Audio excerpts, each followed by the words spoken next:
Ever hit send and instantly regretted it? Maybe it was a typo, a wrong chat, or just something you didn't mean to say. Don't worry, iMessage has a super handy undo send feature, and in this video I will show you exactly how to use it. With this feature, you can remove the message from your iPhone as well as your receiver's iPhone. First of all, open the Messages app and head into the conversation where you send the message you want to remove. This works for both individual and group chats. Now find the message that you just sent. Tap and hold on it. This will bring up a quick action menu with a few options. From the menu, tap on the undo send option. As soon as you do this, the message will disappear from the chat for both you and the recipient.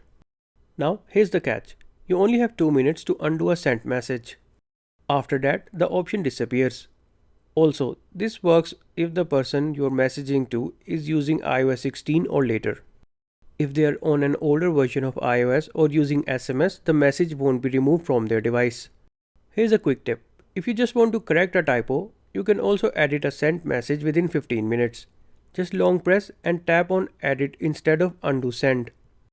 And that's it. Whether it's a cringe moment or just a quick fix, iMessage's undo send feature has your back. If you found this tip helpful, then be sure to give this video a thumbs up and subscribe to our channel for more iPhone tips and tricks. Thanks for watching.